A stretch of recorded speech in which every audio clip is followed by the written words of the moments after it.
Market में कौन सी।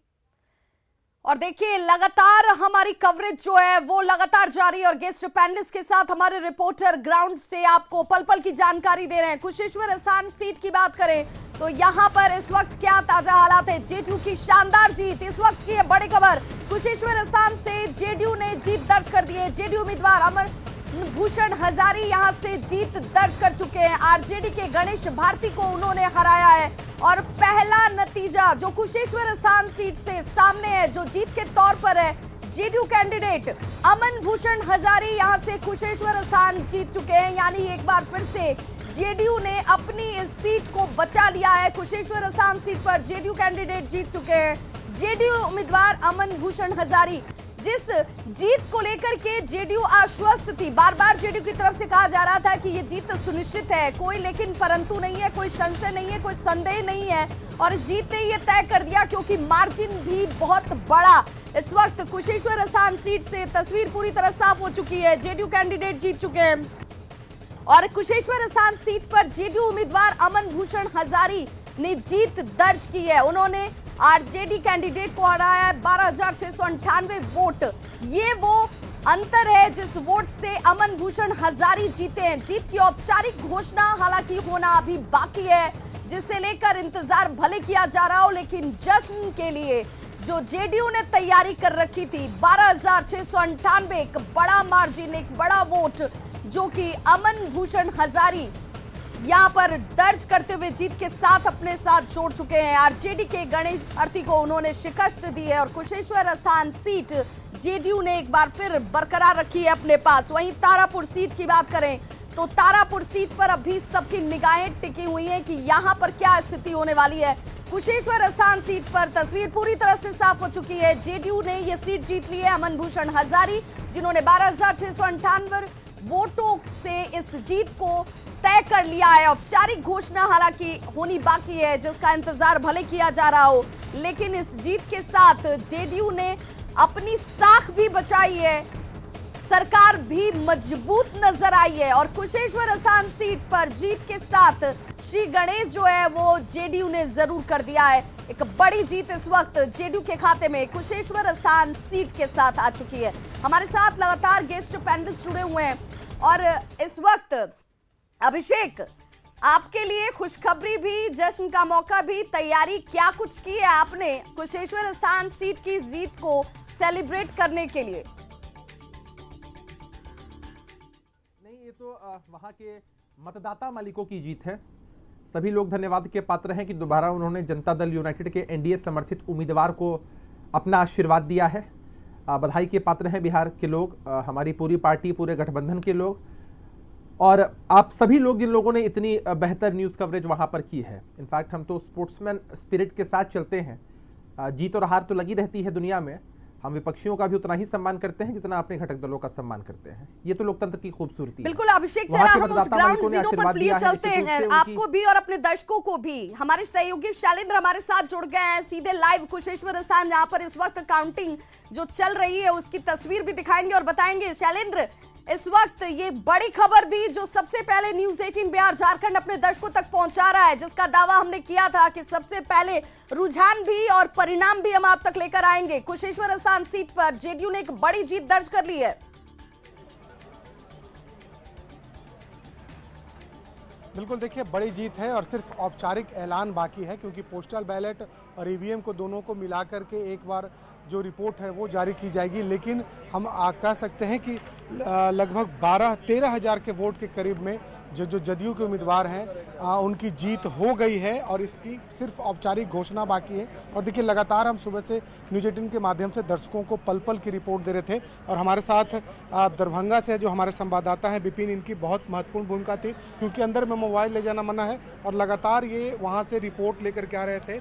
एक बड़ी जीत हुई है जदयू की। आप भी कह रहे थे कि जदयू के जो समर्थित क्षेत्र हैं उस क्षेत्र में ईवीएम खोलना बाकी है, जब जदयू के उम्मीदवार पीछे चल रहे थे। तो क्या लग रहा है, अब क्या होगा, अब क्या माहौल है यहाँ दरभंगा? देखिए जो दो पार्टियां अलग अलग अपना अपना कार्ड खेली थी। एक तरफ जहां जदयू इमोशनल कार्ड पर था, तो वहीं राजद ने बहुत चाल कहें तो एक जातीय कार्ड खेला था, लेकिन जातीय कार्ड भी नहीं चला, इमोशनल कार्ड चल गया। और विकास कहीं ना कहीं जो उस क्षेत्र में विकास की बात लगातार हो रही थी सभाओं में कि हम बाढ़ से मुक्त करा देंगे इस इलाके को, और लोगों को लगा कि इस बार जो है नीतीश के जो हैं यहाँ प्रत्याशी, उनको देना चाहिए एक बार मौका, चूँकि बाढ़ वहाँ का ऐसा इलाका है कि टच करता है वहाँ के लोगों को, हर साल उन्हें झेलना पड़ता है। बड़ी समस्या है बाढ़ की, और उसके बावजूद उपचुनाव में जो सत्ताधारी दल के जो कैंडिडेट हैं वो चुनाव जीतते हैं, और वो भी 2-4 हजार वोट से, 500 वोट से नहीं बल्कि 13-13 हजार वोट से लगभग वो चुनाव जीतते हैं। तो एक बड़ी बात है, और खास तौर पर देखिए जदयू ने और तमाम पार्टियों ने इसके लिए मेहनत की थी। ऐसा नहीं था कि सिर्फ जदयू ने बहुत पुरजोर तरीके से चुनाव प्रचार किया, तमाम पार्टियां, लालू प्रसाद यादव तक यहाँ चुनाव प्रचार में आए थे, तेजस्वी यादव लगातार कैंप कर रहे थे। शैलेंद्र, इस उपचुनाव में हमने देखा जब हमने ग्राउंड रिपोर्टिंग की पूरे इस चुनाव प्रचार से लेकर आज इस परिणाम तक में, कि इस उपचुनाव को पार्टियों ने विधानसभा चुनाव से जरा भी कम नहीं देखा, आम चुनाव से जरा भी कम नहीं देखा। दिग्गज नेताओं का दौरा होना, तमाम नेताओं का यहाँ पर प्रचार के लिए पहुंचना, दावे करना, जनता के बीच जा जाकर उन्हें अपने कार्यों की जानकारी देना, कहां कौन विफल रह गया, क्या कमियां रह गई, क्या खामियां हैं और क्या विकास के काम किए गए, ये सब कुछ यहाँ इस उपचुनाव की 2 सीटों पर देखने को मिला, जो पहली बार ही नजर आया है। और इससे ये साफ जाहिर था कि उपचुनाव नहीं है, इस उपचुनाव से आगे की राजनीति में बहुत बड़ा कुछ फेरबदल या आने वाले वक्त में इसके बहुत दूरगामी प्रभाव नजर आएंगे। और यही वजह थी कि लगातार पार्टियों का दौरा यहां पर होता रहा। हमारे सहयोगी लगातार हमारे साथ बने हुए हैं, सहयोगी आनंद अमृतराज हमारे साथ बने हुए हैं, साथ ही साथ हमारे साथ रवि नारायण भी जुड़े हुए हैं। रवि नारायण, चूंकि आप जहां पर मौजूद हैं वहां पर आरजेडी कार्यालय में इस वक्त क्या कुछ हो रहा है, क्योंकि कुशेश्वर स्थान सीट तो निकल गई हाथ से।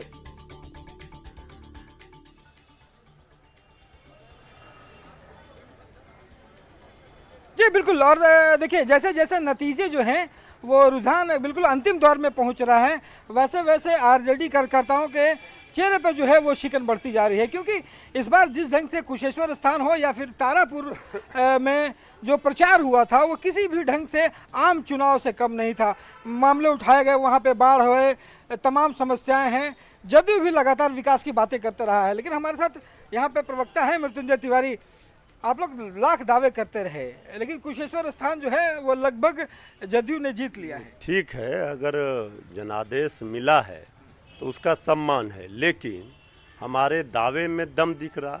आज हम वहाँ पर मुकाबले में जिस तरह से जनता का अपार समर्थन मिला, इस बात से कोई इनकार नहीं कर सकता है। उपचुनाव थे, उपचुनाव तो सत्ता को एडवांटेज मिलता है, लेकिन जिस ढंग से लालू प्रसाद यादव भी गए, तेजस्वी भी गए, रोड शो किए, ये सवाल उठाते रहे कि यहाँ पे बाढ़ है, समस्याएं हैं, लेकिन लोगों ने फिर से एक बार चुना है। सहानुभूति वोट भी चुकी। वहाँ पर जो उम्मीदवार जेडीयू के थे, उनके पिता के निधन होने पर वो सीट खाली हुई थी, इसका भी एक सहानुभूति था लोगों के मन में। तो ये सारी चीज़ों को लेकर के अब हम समीक्षा करेंगे। जब तक वहाँ पर जो परिस्थितियाँ देख रहे थे लोग, रवि, मृत्युंजय जी से कहिए कि भले वो जेडीयू को नहीं मात दे पाए हों, लेकिन उन्होंने कांग्रेस को जरूर ये बता दिया कि उनका यहाँ से खड़ा होना, आरजेडी का कांग्रेस का साथ छोड़ना, ये फैसला कहीं से भी गलत नहीं था। अपनी ताकत उन्होंने जरूर कांग्रेस को दिखाई है, ये जीत तो कम से कम उनके पाले जरूर जाती है। मृत्युंजय जी देखिए, सबसे बड़ा सवाल यही है कि यहाँ पे आरजेडी के साथ जो कांग्रेस का गठबंधन टूटा, जिस ढंग से कांग्रेस हमलावर हुई, अगर कांग्रेस को अगर मत को देखें तो लगता है कि कांग्रेस ने जिस ढंग से उपचुनाव में झटका आप खाए, आम चुनाव में उपचुनाव में भी आप झटका खाए। नहीं, झटका का सवाल नहीं है। आप देखिए, कांग्रेस पार्टी को जो बात हम लोग कह रहे थे वो तो दिखा। कांग्रेस पार्टी कहीं लड़ाई में नहीं टिकी। कांग्रेस पार्टी जमीनी हकीकत, एक साथ अगर मिल के अगर जीतते तो शायद ये तो कांग्रेस को न सोचना था। आज हमें जनता ने दिया समर्थन, कांग्रेस पार्टी की वहाँ क्या स्थिति रही। इसलिए कांग्रेस पार्टी, इसके लिए जिम्मेवारी कांग्रेस को लेनी चाहिए कि उन्होंने ये गलती की। अगर वो आरजेडी के साथ चुनाव में आपकी सरकार नहीं बनी तो कांग्रेस दोषी, उपचुनाव भी हारे तो कांग्रेस दोषी। दोषी का सवाल नहीं है। लेकिन कांग्रेस पार्टी आज वहां पर सब दिन लड़ती थी, हम पहली बार लड़ रहे थे, तो कांग्रेस पार्टी को ये समझना चाहिए जनता ने हमें स्वीकार किया, ये तो लड़ाई में हम हैं। अच्छा, अब तारापुर भी जो है वो बिल्कुल बहुत कम मार्जिन रह गया है। नहीं, तारापुर में सरकार कंस्पिरेसी कर रही है। ये अभी जो है 24 राउंड का चुनाव गिनती हो जानी चाहिए थी, लेकिन कहाँ गिनती हुई। यहाँ स्लो क्यों किया गया, सरकार का मंशा क्या है, सरकार डीएम वहाँ का रिटर्निंग अफसर। अच्छा, तारापुर को लेकर के भी आपको सवाल है? नहीं, सवाल नहीं, तारापुर हम लोग बिल्कुल जीतेंगे। सरकार वहां पर गिनती स्लो करा रही है कि रात के अंधेरे में फिर कुछ खेला किया जिस प्रकार पिछली बार खेला हुआ था। हम लोग को जीत के प्रति पूरा विश्वास है। क्या रवि कहेंगे जरा यहाँ ये पे पूछिए कि ये कैसा विश्वास ये लोग रखते हैं कि जहां जीत हासिल होती है वहां तो सब कुछ ऑल गुड नजर आता है, सब कुछ पारदर्शी रहता है, लेकिन जैसे ही हार नसीब होती है उसके बाद गड़बड़ियां दिखने लगती हैं, ईवीएम में खामी आ जाती है, प्रशासन जो है वो कुछ गलत कर देता है। आखिर ये कैसा विश्वास है? ये सबसे चलिए, हमारे सहयोगी तक लगता है आवाज नहीं पहुंच पा रही है, तकनीकी कुछ बाध्यताएं आ रही हैं। इस वक्त सीधे रुक करूंगी मैं अपने सहयोगी शैलेंद्र का। शैलेंद्र, चूंकि आपके पीछे अब हलचल जो है वो जेडीयू खेमे में ही नजर आएगी, क्योंकि जीत जेडीयू ने यहां पर बड़ी दर्ज कर ली है। क्या हम माने कि इस बार के चुनाव में ये चुनाव कांटे की टक्कर जरूर दिखाती नजर आई, जिसमें कोई भी पार्टी आश्वस्त नहीं थी, चाहे वो पक्ष हो या फिर विपक्ष हो। पक्ष को भी ये विश्वास नहीं था कि हम एक तरफा इस लड़ाई को जीत जाने वाले हैं, विपक्ष को भी इस बात का यकीन नहीं था कि पक्ष ने ऐसा कुछ किया नहीं है जिसके आधार पर आम जनता उन्हें सीधे से नकार देगी, यहाँ के लोग उन्हें नकार देंगे। और यही वजह नजर आई कि नीतीश सरीखे नेता हो या फिर लालू प्रसाद, वो सभी चुनावी मैदान में उतरते नजर आए।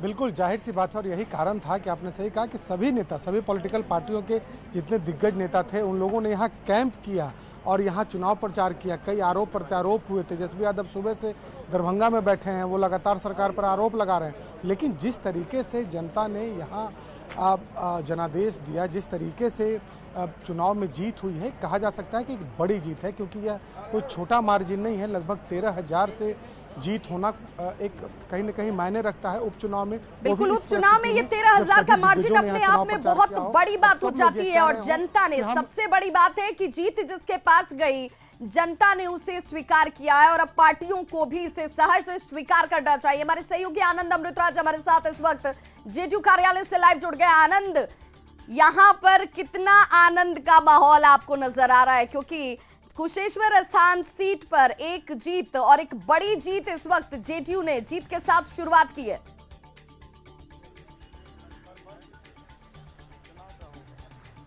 देखिए विभा, जैसी जानकारी मिली न्यूज 18 के माध्यम से यहाँ जेडीयू कार्यकर्ताओं को कि भाई जेडीयू ने कुशेश्वर स्थान को जीत लिया, उसके बाद इनकी स्थिति ये है कि नारेबाजी यहाँ पे शुरू हो चुकी है। और मैं इन्हें लगातार रोक रहा था कि भाई जब शुरू होगा तब, लेकिन देखिए फिलहाल तस्वीर ये है कि जेडीयू में दफ्तर में जश्न का माहौल शुरू हो चुका है। और खासकर कुशेश्वर स्थान में जीतना ह्यूज मार्जिन से, लगभग 12,500 के मार्जिन से जो चुनाव में जीत मिली है, वो अपने आप में जेडीयू के लिए बहुत महत्वपूर्ण है।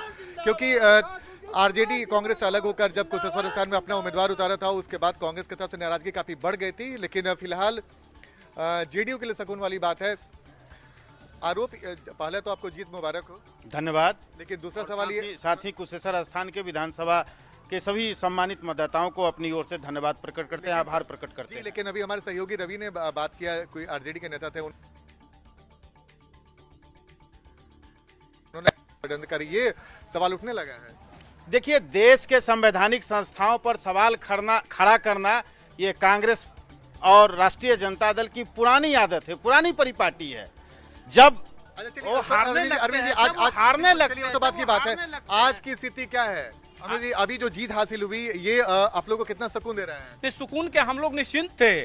पूरी जनता जो है ना, वो आशीर्वाद दे चुकी थी आदरणीय मुख्यमंत्री श्री नीतीश कुमार जी को, कहाँ, और वो तो सिर्फ अनर्गल विधवा विलाप कर रहे हैं। लेकिन अच्छा, जीत का जश्न आज मनने वाला है कि इंतजार करेंगे तारापुर का भी? नहीं, इंतजार क्या करना है, जीत के, हमारा जीत का जश्न तो पूरा बिहार मना रहा है। जीत हम लोग का 100% सुनिश्चित है। और ये एनडीए की जीत जो है विकास की जीत है और जनता की जीत है। अच्छा, तो ये तो चेहरे क्या पे जीत के बाद ये ताजगी तो दावे दिख रही होगी और सुबह से लगातार तनाव की स्थिति बनी हुई थी जब शुरुआती दौर में आरजेडी खुशेश्वर हसन से क्योंकि जनता ने हमारे विकास पर अपना समर्थन जताया है, उन्हें यकीन है, उन्हें देखा है कि क्या तस्वीर बदली है।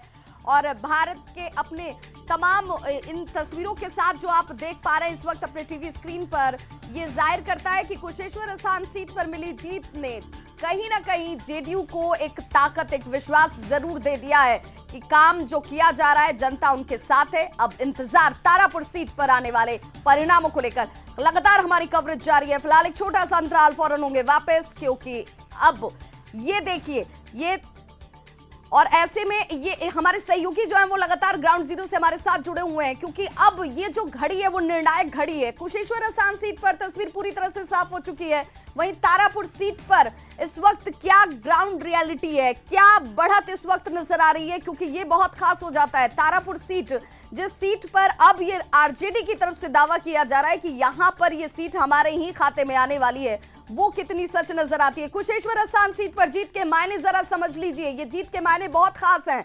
दरभंगा का कुशेश्वर स्थान आरक्षित सीट है, ये आरक्षित सीट है। दरभंगा का कुशेश्वर स्थान शशि भूषण हजारी के निधन के बाद बेटा अमन ने यहां से चुनावी मैदान में ताल ठोकी, जेडीयू के प्रत्याशी बने और जीत उन्होंने दर्ज कर ली है।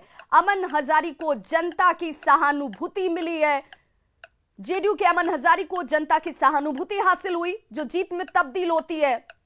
2020 चुनाव में शशि भूषण हजारी ने कांग्रेस उम्मीदवार को हराया था। अब तक ये सीट जेडीयू के खाते में ही रही है और एक बार फिर से जीत के साथ इस सीट को इन्होंने बरकरार रखा है। 2010 से लेकर आज तक एनडीए उम्मीदवार ही इस सीट से जीतते रहे हैं और एक बार फिर से इस जीत ने एनडीए को और मजबूती प्रदान की है। एक छोटा सा अंतराल, फौरन हो रहे हैं वापस। लगातार महाकवरेज हमारी जारी है, बने रहिए हमारे साथ, लौट रहे हैं फौरन।